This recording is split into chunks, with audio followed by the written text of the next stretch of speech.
Hello out there on whatever platform you're watching this program today. My name is Freddie Torres here at GNSTV, and I want to welcome you today. And just stay tuned because we got a great program for you today. It's going to bless you. I have a special guest, a good friend of mine, and also the community, Dr. Jangi is the way it's pronounced. And I just want to welcome you today, sir. Thank you for taking your time out to come to speak to myself and just to talk in general to the community about what you're doing in the community and people who you have helped in the community and just everything that you're doing right now. It's just great, man. I've heard a lot of testimonies. I've been to Russell Daniel Holistic Health Center, which you are the owner of. And I just see a lot of good things coming from there, a lot of good testimonies. It's helped me. I've been there before. You've helped me before and been patient with me. So I just want to just thank you for joining today. And just say hi to the people out there. Yeah, well, just thank you for having me here today. I'm really excited to just be here with you, Freddie, today, and to just share a little bit about what's been happening here. I mean, we definitely, my wife and I have been blessed in this community for the past, time flies, but since 1999, almost 24 years that we've been here in this town, and we've been helping thousands of people to just get their health back, which is, we truly have a, have a heart for helping people and seeing people being set free to live the abundant life that God has for them. And that's truly what we stand for, and what my heart's desire is for every person that I see and encounter, is to be able to help them and to be able to allow them to experience what God truly wants for them, which is, for them to have their health. So whatever they value in life, they'll be able to do it better. And also live longer lives, right, for their children. I've heard your story, about your dad and everything that you went through when you were growing up. And could you share a little bit about that? Yeah, of course I can. One of the reasons why I'm here, obviously, sometimes people just wonder, the reason why I'm here and why do I do what I do. And if you don't know my story, it would be hard for a person to be able to connect and relate. But I was born and raised in Montreal, Canada, on a farm. My parents were both farmers. We had about 200 acres of farmland. And my mother and my father, they married at a young age. My mom was 17 years old at the time. She married my dad. He was 22. And when they married, my mother did not know that my dad had a problem with his blood sugar. And as a result of that, shortly after they married, one day she found him on the ground. She thought he was dead. She rushed him to the hospital, and by the time they got to the hospital, she thought that, she had lost him. But by God's grace, he came out 48 hours later, and they told him that he was a diabetic. And as a result of that, he started to give himself a shot of insulin every day to monitor his blood sugar. And then in the afternoon, when his blood sugar would start coming down, he would start eating stuff that probably he should not have put in his body, things like, cake and cookies and muffins, so he just wouldn't pass out. Also, my father was a smoker, and he smoked 100 cigarettes a day, 4 packs a day, every day. Wow. And he would start first thing in the morning and had a cigarette in his mouth until he would go to bed at night. And by the time he was 30 years old, my dad developed this condition called peripheral neuropathy. And if you haven't heard of that or you don't know what that is, it's pretty much from his knees down, right? He could not feel his legs. And you could literally take a knife and just jab him in his legs, and he could not feel it. And what happened is at that time, unbeknown to him, right, his health was degrading, right? And within a short period of time, within 5 years, my dad was 3/4 blind. And then what happened is he would come into the bedroom. I was about 5 years old at the time, at 4:30 a.m. in the morning, and he would say, "Son, it's time to get up." And I would always be like, it's 4:30, getting up for what? And he would be like, "Well, you're going to be driving the tractor. I'm going to tell you where to go, and I'll be standing right next to you." And I would do that with him. And in a short period of time, within 12 months, my father lost his sight completely. And then he got depressed because he couldn't work anymore, lost 40 pounds really quickly. And by the time he did lose all this weight, and he was really skinny and he couldn't see. Then he was confined to the house. And then what happened is by the time he was confined to the house, then he started to spend a lot of time in bed. And somewhere in the neighborhood of, 20 hours a day. And he would be going from one side to the other. And then he started to develop bed sores. And in a very short period of time, the bed sores were, literally like 6 inches around or so, and you could literally see every single layer of the flesh all the way down to the bone. Oh, Jesus. And I remember the doctor coming to the house, which back in those days, interestingly enough, doctors would still come to the house, right? And doctor would come into the house with his little black bag, would go right into the bedroom, and then he would, take this little piece of tape off, and the gauze and the ointment would be just like be sticky and yellow, and all myself and my 4 siblings would come around the bed, and then would be watching the whole time, and then the doctor would clean that up and put another piece of tape back on until the next visit the following week, and this was happening week in and week out until my dad turned to be 40. And my father turned to be 40, this was July 12, 1982. And at the age of 40, he was not doing a whole lot. Matter of fact, he would come into the living room a couple hours a day. Somebody would spoon feed him and then go right back to bed.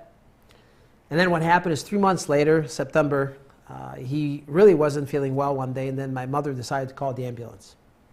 And when the ambulance came in, the paramedic came right up the stairs, as I remember. Right, and as they're coming up the stairs, they go right in front of us kids, and then they go right into the bedroom, and they assessed my father, and then they told him, they told my mom, they're like, listen, we need to take him in. So my mom at the time, she's like, whatever needs to be done. So they put him on the stretcher, they roll him out, and as they're rolling him out, I looked at my mom and I said, where are they taking him? And my mom did not answer. And then I asked her the question again. I said, where are they taking Dad? And she did not answer. And at that moment on, as a little boy there, right, I quickly realized that being a good provider was not the most important thing in life. You see, my dad, he thought that providing for his family was the most important thing. But I always tell people, I'm like, listen, if you don't have your health, right, it's going to be hard for you to provide for your family.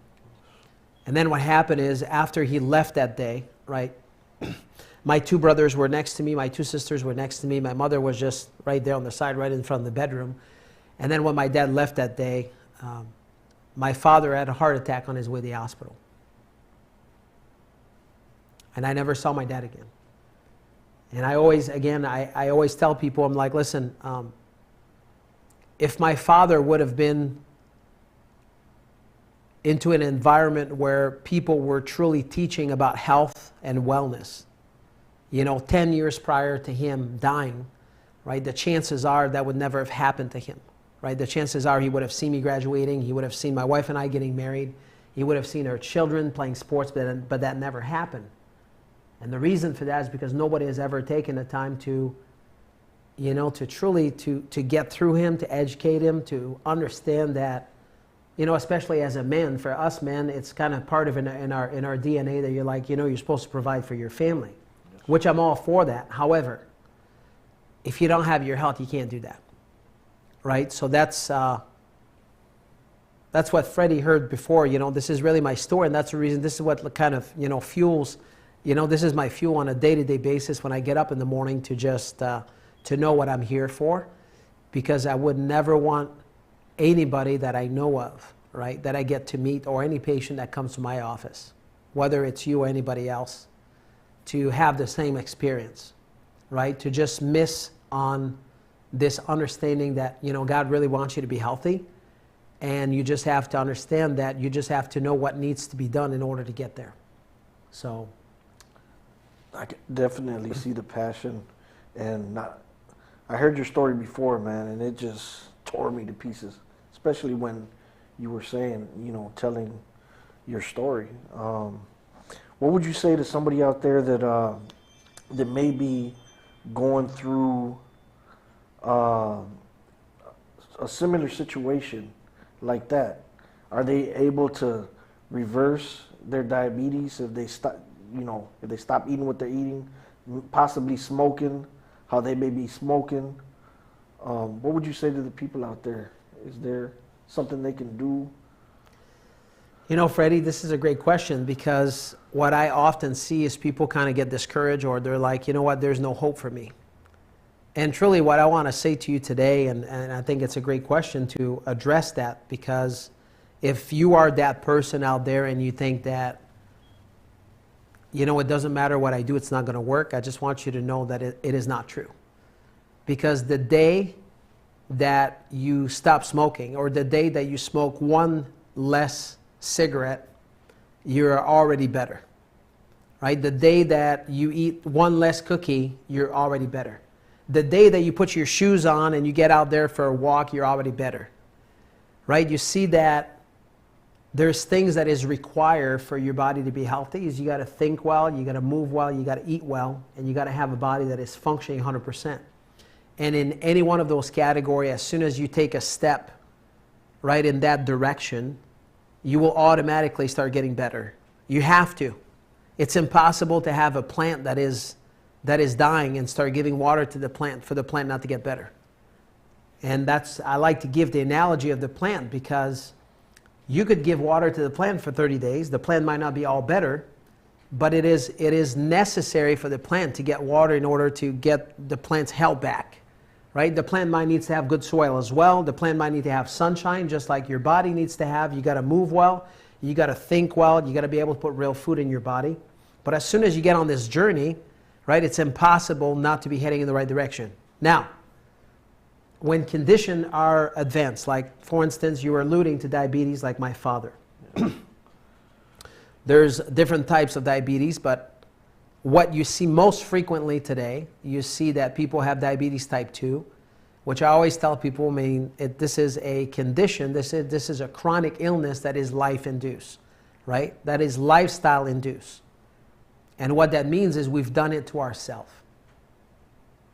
But the good news is if you choose to, you can go the other way as well, because you've done it to yourself to begin with. Yes. Right? Yes, sir. So this is what's encouraging to me is most people don't know that, right? They would meet with their doctor and they're like, I got to take this pill for the rest of my life and there's nothing I can do. And to me, in my world, this is not true, because I've seen this over and over again. People having high blood pressure and then returning to normal blood pressure. People having problems with their sugar, returning to normal sugar. People having problems with their weight, to be able to work themselves back towards their ideal body weight, if they choose to, right? This is a choice. You know, you being healthy, I tell people all the time, I'm like, you're not healthy by chance, you're healthy by choice. And when we make better decision, then there's a better outcome. And this really leads me to, to this idea that some people think, and you might be one of them out there if you're watching this, that the problems that you have, they're just genetic problem. And meaning that you think that because somebody has heart disease in your family, therefore you're going to have heart disease. Yeah. Mm-hmm. And many people think that, but today there's this science called epigenetics, and what that means is it means above and beyond the gene. So the way that you treat your body, genes are just like a library of books, and you decide which one you're going to be picking off the shelf, which is really important. That means that if you treat your body well, you could have a bad gene, but you might not activate that gene, so therefore you're going to be able to have your health. You're not going to be losing your health, right? And this is what's so important, because you could have bad gene, you have bad gene, and I have bad gene. But I like to tease people and say, hey, listen, they found that there's a hangover gene.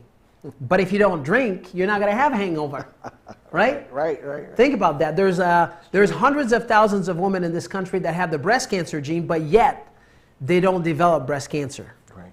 Well, why do you think that is? Is because, right, you have to activate those genes, and the way that you do that is the way that based on how you treat your body.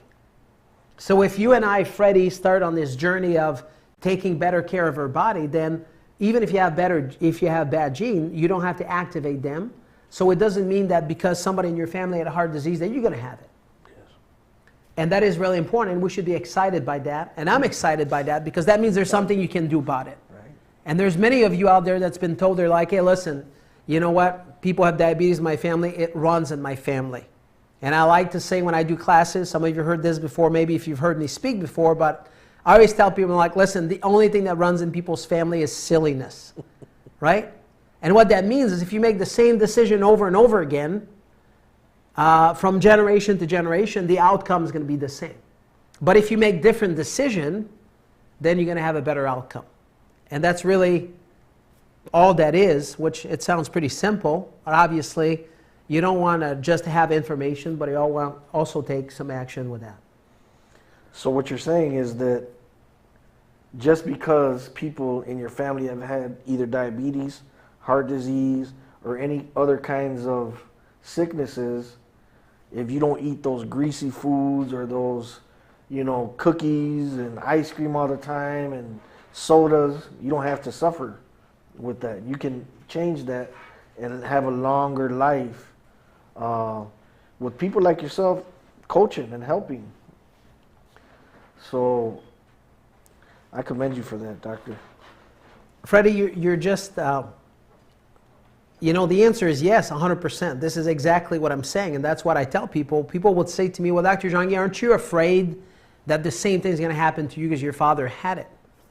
And I'm like, well, my father passed away when he was 40 years old, right? I mean, I just turned 51 just a few weeks back. I don't even think about it because I just know that, number one is, heart disease. I mean, I don't do heart disease. I don't do diabetes. I do health, right? This is what I'm into, and this is what I promote, and this is what I live. And I think that that's important for us to, one other thing that is, another part of that is also important is people not speaking their symptoms and their disease over themselves. And that's really the message. Another message that is really dear to me is when people would say, that's my blood pressure, and it's my fibromyalgia, and it's my diabetes. And I like to tell people, I'm like, listen, it's not yours. You might have the symptoms of, but it's not yours. And there's something that can be done about it if you choose to, right? We just have to make better decision in order to head into a different direction, right, as it relates to our health. And if we do that consistently, you're gonna see the result that a person will be gaining health, right, as a result of making better decisions. I've seen a lot of testimonies and people that have been to your health center there, and man, it's just amazing. It's just amazing. I'm speaking to you. You should really look into getting the information, the number on the screen of Doctor right here, because we all want to live a long life. I have little ones, and I have family members, and, I want to be healthy for my people. But I know a lot of people that I talk to all the time, and they're like, man, they're way overweight. I know I'm a little overweight, but I need to come down too. But they're way overweight, and they feel like they could never lose that weight, that they keep drinking and doing the things that they're doing, and they're like, well, it runs in my bloodline, it runs in my family. But that's where you come in, and you can coach them, and you can help them get to a better place in their life and live a longer life, even if they stop smoking a cigarette, even if they stop a little bit of eating at a little bit at a time, I think this is the key right there, is for people to understand that as soon as you start doing something better and you have one habit that is different today that is better than it was yesterday, you're already getting better. And this is truly important for me to be able to coach people through that process, because anybody can do something great for a few days or a week, but the goal is, how do we do this here for the next 10, 15, 20, 30 years? Something that is it will be brought up to me from time to time is people would say something like, I'm going to die anyway, so why would you do any of that? And what I would like to say to you is, if this is your saying, or you said that before, right, I want you to think of like, I'm in complete agreement that yes, we're going to die. And I like to tell people there's only two things we know for sure in life is we're going to die and pay taxes, right? For sure. However, while you are here, don't you want to be the best version of yourself that you can be? And this is leading me to this thing that if we want to, as we're spending the next few minutes here, for me to tell you that what is really important is for you to hang to something that is bigger. What is your why? What's important to you? I think Freddie alluded to that, say, hey, you know what, I got little kids, right? For some of you out there might be like, hey, listen, I've got like, 15 grandchildren. I need to be there for them. Some of you might be like, I have, 5 kids. I got to be there for them. Some of you might be like, hey, I got this business that I need to grow and I need to scale, and how I'm going to do that? Well, if you don't have your health, you can't do that. Some of you might be like, I want to be a better husband. I want to be a better wife. Well, if you don't have your health, you won't be able to do that. So whatever you value and whatever is important to you, I want you to be thinking, if I don't have my health, will I be able to do that? And we all know that the answer to that is no. I see people coming in every day that when people lose their health, the things that they love the most, right, it's going to be affecting them. So why would you wait until you get to that point? And sometimes people will bring up this idea that you're like, hey, that's no problem. When I have some, symptoms, I'll go see the doctor, I'll get a pill for it. However, what I would like to say to you if you're dealing with that is, if you were to have high blood pressure and they give you a high blood pressure pill, even if you take the pill and your blood pressure is better, is the problem still there though? Obviously the answer is yes. People don't have headaches because they don't have enough aspirin in their brain, right? People don't have acid reflux because they don't have enough Tums in their belly. There must be a reason for it, and we want to get to the cause so we can get to a solution. And if you can get to a solution, this is how we gain health over time. And this is why it's so important for us to understand, and that's why we teach those classes on a monthly basis, is for people to truly understand what health is. Number one, how do we define health?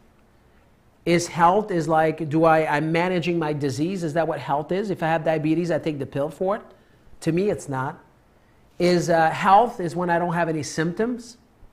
To me, it's not. And the reason for that is because there's many people dying every day. They have could a person have cancer? They don't know they have it. The answer is yes. It happens every day. So the absence of symptoms doesn't mean a person is healthy. So true health is when you can experience health to its maximum potential, meaning that your body is functioning 100%, physically, mentally, socially, and spiritually, and not merely the absence of disease and infirmity. So what that means is, it's not just about not having any symptoms, but it's to be able to experience life to its fullest. And I think that's what you were referring to in so many words. Freddie, I think I just stole the words out of your mouth. I'm having a good time just listening to you. It's refreshing to know that you're there. And there's people out there that really need help. We all do. I know I made some changes, even though, I used to eat a lot of things I shouldn't have been eating, but I stopped a lot. And I've been feeling a lot better. But it's also, like you said, we got to switch the people that we're around, the influences, and that's just amazing that you don't have to die. There's hope. And that's another thing that I wanted to touch on is that also you speak hope. You're about hope, life, God, family, all incorporated as well. So yeah, I think what's important is to understand the priority of life. For me in my life, my faith, God is the having a relationship with my Heavenly Father is obviously a top priority. It's number one. And then you go outward with a different dynamic of your life, just like any one of us, right? Having your spouse and having your children and having work, all those things are important. But again, if you don't have your health, right, it's going to be hard. And that's the reason for me that is fueling this fire every day, to understand my calling, what I'm here for, and to give hope to people and to know that there's more for them. There's more there's power into your testimony. Every one of us, you have one, Freddie. I know that, you have one and I have one, and all of you out there have a testimony and you have a story, and your story matters, right? And when you overcome, oftentimes people don't want to tell their story, or they're like, it doesn't matter. It's not a big deal. And I always tell people, I'm like, listen, every single little wins that you have is a great story, and people need to hear it. Because when people hear it, this is what, you're getting breakthroughs, right? And when people can hear it, those little wins that people have, right, you're giving them hope that they can do the same. when we give our testimony, we don't give our testimony for ourselves, we give it for other people. Yes. Because there's people out there in the world that they're going through the exact same problem and they just don't know that there's hope for them. And that's really what I want to say to you today is there's hope for you. It doesn't matter what the problems that you have, doesn't matter as it relates to your health. I want you to know that if you choose to, and if you start taking action, and if you start seeking having the right people around you, that there's something that can be done. Yes. And so where do you have the meetings? Is that at the Gilead Healing Center or is it at your office? So on a monthly basis, we have classes to teach people about health and wellness, and we do that at both of our offices. So we have one office here in Frendor on Clippard Street, right? It's called Russell Daniel Holistic Health Center. And we have a website, it's called acaro.net. We also have another office called Gilead Healing Center. And GileadHealingCenter.com, we also have a website called GileadHealingCenter.com. And if you go on our website, you can see all the classes we do on a monthly basis. And we do that all year round. We also do this thing that is that I love to do, that my wife got me into. I didn't want to do it, but it has been very rewarding, which is we do this thing called Dinner with the Doc. And the Dinner with the Doc is we have a dinner with the doctor is me. And we invite people from the community and we share this message of health with people. There's some people who never go to the office, ask questions to the doctor, but now you have an opportunity to do that with the doctor at a dinner. We're going to feed you some good food, and then we'll give you the opportunity to ask some question. I'll share the message of health with you, and we do that again on a monthly basis for the most part. And if you go on our website again at acaro.net or GileadHealingCenter.com, you'll be able to see all of our classes and all the services that we have. Another thing I love about you and your wife, Denise, is that you guys are ministry oriented too. You have ministry there going on too as well. So you do the physical and then you have the spiritual also combined together. Yeah, I don't think that, this is a good point, is Dr. Denise and I, my wife, we don't really see that as being separate. What does that look like to, our ministry is what we do. As a Christian, right, I believe that what I do when I walk in the office every day, it's like me going on a mission trip, right? Every person that comes to the office, it's like, how can we just bring people closer to God's love as we're teaching them about health and wellness, and then so we can get people to experience really what God wants for them. God wants people to be healthy, and He wants people to thrive, and God's always used people, our hands and feet to working through people for His benefit, right? And what does that look like to bring the kingdom of God to people? And that's truly where our hearts is into getting people to experience that. Because when people do, right, all this thing between the spirit, soul, and body, it all works together, and there's healing that happens in every one of those circles. And that's really what gets me excited. When I go to bed at night, sometimes I have a hard time to sleep just because of that. Yeah, that's beautiful, man. It reminds me of that verse that says, God said, my people perish for lack of knowledge. A lot of people don't know this stuff. They just, oh, my ancestors had this or that. And today we just broke them out of that mold to say, you don't have to have that stuff.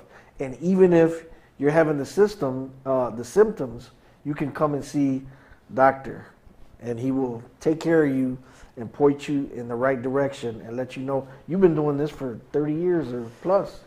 25 years, 24 years. And I'd like to add to this Hosea 4:6 that says, my people will perish for lack of knowledge. And also in James 1:22 it says, just don't be a hearer of the word, but be a doer. Yes. And this is like those two scripture combined together. There is like you got to gain knowledge, and then you also got to take action. Amen. So thank you for having me here today, Freddie. I really appreciate it. All right. Well, we had a blast. I was a little speechless because just hearing you, I know your story, and it's just so great, and so many great things have come from from you and your family, and I want to thank you for joining us today. Thank you so much, Doctor. You're welcome. Thank you for having me. God bless you. We'll see you, everybody. Thanks care. for joining us.